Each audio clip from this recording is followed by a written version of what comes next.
Estamos ao vivo já? Podemos? Boa tarde, pessoal de casa. Nós estamos aqui hoje com mais um episódio do nosso Pode Póstumas. Bom, hoje estamos aqui para falar um pouquinho sobre a primeira obra do realismo no Brasil, que é a famosa Memórias Póstumas de Brás Cubas, né? Que eu tenho certeza que todo mundo de casa já escutou alguma coisa, pelo menos, dessa obra. Bom, essa obra é do Machado de Assis, um renomado autor. E Machado de Assis, ele nasceu no dia 21 de junho de 1839. Ele era filho de pais muito humildes, ele tinha uma vida de pobreza mesmo, mas foi considerado um dos maiores escritores assim, do nosso Brasil, que mesmo após ter desencarnado, ainda assim é muito falado hoje em dia. Não sou muito entendedora do assunto, mas pelo pouco que sei, ele tinha epilepsia, né, que é uma doença, e ele era retratado nas obras como branco. Então a gente vai entender mais um pouquinho sobre isso hoje. Bom, Memórias Póstumas de Brás Cubas, ele foi publicado em 1881 e essa obra é uma das principais obras do escritor Machado de Assis.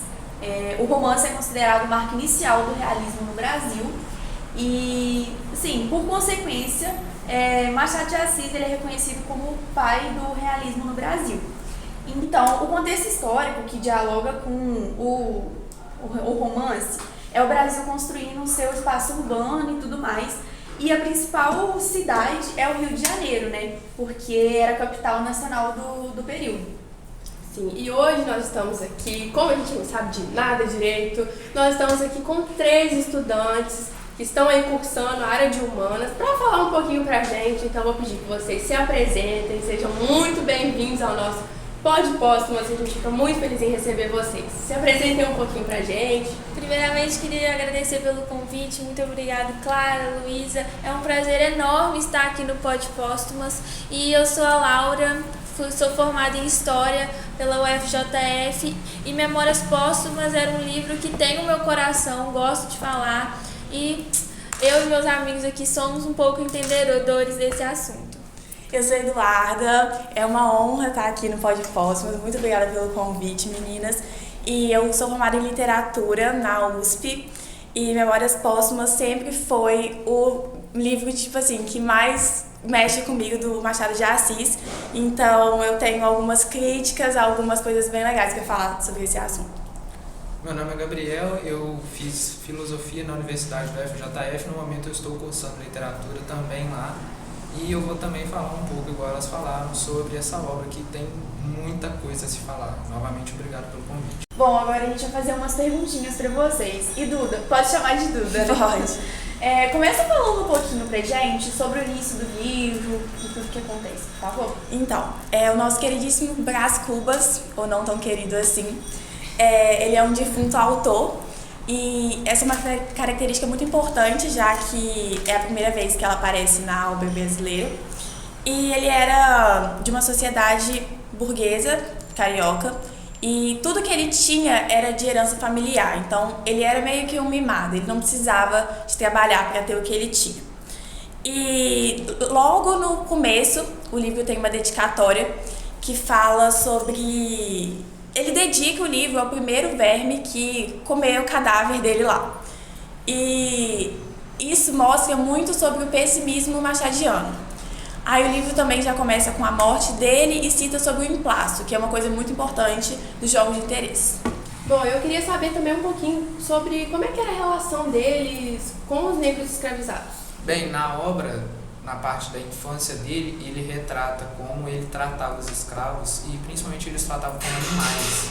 Tanto que ele fala que ele tinha um escravo pessoal só para ele brincar. Ele chegava a usar o menino como cavalo para poder brincar. E ele falava quando a escrava pessoal que ficava dentro de casa cuidando da parte de comida, quando ela fazia alguma coisa que ele não gostava, ele estragava a comida e falava que ela fez aquilo de propósito, para mostrar como que ele maltratava os escravos. Isso foi uma coisa muito interessante de como Machado de Assis abordou. Tanto que a obra foi alguns anos antes da abolição da escravatura. Nossa, mas que livro polêmico, hein? Demais. E eu tenho uma pergunta, confesso que é uma pergunta pessoal que eu tenho muita curiosidade, que é sobre os jogos de interesse. Gente, pelo amor de Deus, conta um pouquinho pra gente como funciona isso no livro. Então, como eu tinha falado, a gente consegue ver muitos jogos de interesse na criação, né, do emplasto, que era um remédio que para Machado de Assis era como se fosse o antidepressivo nos dias atuais. Ele dizia que era para curar, né, a melancolia da época. E ele falava de ajudar, né, as pessoas com esse remédio, só que na verdade ele só queria ser reconhecido pela criação do emplasto. Então a gente consegue ver nitidamente aí um jogo de interesse. E algo que eu gosto muito de falar, que a gente vê muitos jogos de interesse na vida amorosa ali de Brás Cubas, através do seu relacionamento com Marcela, que aos 17 anos ele se apaixonou por Marcela, e mal sabia ele que ela era interesseira, porque como a gente falou no início, a Eduarda comentou que ele era um menino mimado, tinha muito dinheiro, não trabalhava, então ele acabou convertendo assim quase R$1 milhão com Marcela. Então assim, quando o pai dele descobriu isso, falou: meu filho, vamos estudar, vamos fazer alguma coisa, trabalhar, porque não tinha como, né, ele ficar gastando tanto dinheiro e sendo que ele não fazia nada. Nossa, foi muito dinheiro. E Laura, agora conta pra gente um pouquinho de como era a relação dele com a família. Então, a mãe de Brás Cubas morreu de câncer, então foi um momento bem trágico na vida dele, e também o pai dele apresentou uma proposta para ele. Né? Acabei de falar sobre isso, que ele tinha que trabalhar, então o pai dele chegou para fazer uma proposta para ele ser deputado, que ele namoraria a filha de um político e viraria deputado. Gente, que doideira esse livro, hein? Muito polêmico, viu? Eu não sabia nem da metade dessas coisas que eles falaram. E olha, nem no começo, é muita coisa, esse livro tem muita história pra contar. Gente, fiquei chocada. E a gente poderia ficar aqui horas falando. Eu tô leque. Só que para ele poder conseguir essa vaga de deputado, não bastava ele namorar com ela, ele teria que se casar com ela.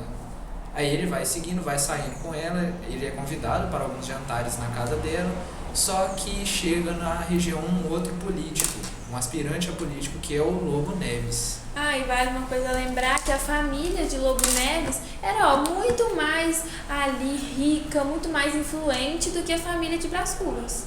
Sim, mas agora ela já tinha se sentido bem com o Brás Cubas, então ela não conseguia simplesmente abandonar ele. Então o que eles decidem? Ela se casa com o Lobo Neves, olha a relação de jogo de interesse que ela falou.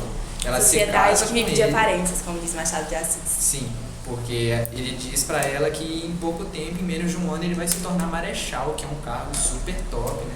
Não, na verdade não, marquês, que é bem superior. E ela se casa com o Lobo Neves e tem como amante o Brás Cubas. Então, na verdade, meio que ninguém sai prejudicado, vamos falar assim, todo mundo consegue o que quer. Mas não é bem assim, porque essa relação entre eles, mesmo eles tentando esconder, acaba sendo revelada. Algumas pessoas conseguem perceber ter uma desconfiança ali e começam a espalhar alguns boatos. Até que ela chega a mandar uma carta para ele, escondida numa caixa de charuto, dizendo que eles foram descobertos. Enquanto ele estava pensando sobre isso, que ele descobriram que ela estava traindo o marido com ele, ia ficar muito ruim. Ele começou a andar pela cidade, até que ele encontrou uma casa numa rua bem isolada, que estava à venda. E ele passa essa ideia para ela, eles resolvem comprar essa casa para poder usar. E para poder disfarçar essa ideia, a Virgília, ela compra essa casa e dá essa casa para uma antiga empregada da família dela, que é a Dona Plácida. Dona Plácida ou Dona Plácida? Dona Plácida. É Dona Plácida mesmo? É Dona Plácida. Tá, vamos corte rapidinho aqui. E aí ela passaria a ser dona da casa, passaria a morar lá, e de vez em quando eles iriam passar por lá, sem ninguém ver. E assim eles poderiam continuar do jeito que estava. Só que aí, se vocês quiserem ler e saber isso, vocês vão ter que ler o livro. Ou ver o filme, porque tem um filme já também. E só lendo que tem aquela emoção mesmo, né? Que essa história, muita coisa acontecendo, muita polêmica ao mesmo tempo, gente. Eu nem acredito que vocês vão fazer isso com a gente. Nossa, gente, vou ficar na felicidade. Então, a gente vai ler assim que terminar. Não, que vamos livro se polêmico, arrepender. gente. Nossa, eu achei super interessante também, gente. Queria agradecer por vocês terem aceitado o nosso convite. Foi um prazer imenso ter vocês aqui com a gente. Foi bom demais esse bate-papo. Espero vocês mais Obrigada vezes, pelo né? convite. Amei o tempo que a gente passou aqui. Nós que agradecemos. Foi Foi muito uma bom, honra gente. estar aqui nesse podcast incrível. E é isso. Muito obrigada, gente. Pessoal de casa, vamos estar deixando o like pra ajudar. É isso aí, gente. Beijo, galera. Até o Tem outra próximo. câmera, Eduardo. Eu tô leque-leque. Eu tô leque-leque. Só ali por aquele dinheiro.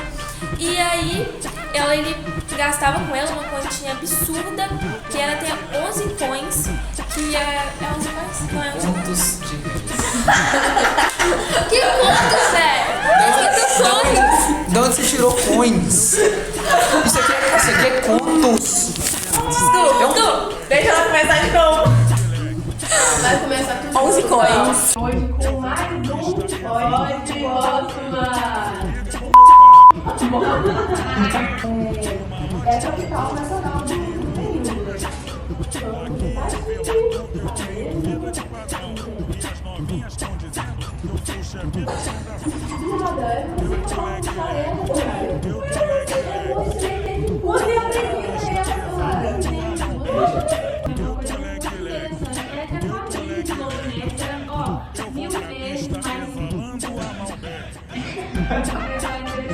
Leque-leque.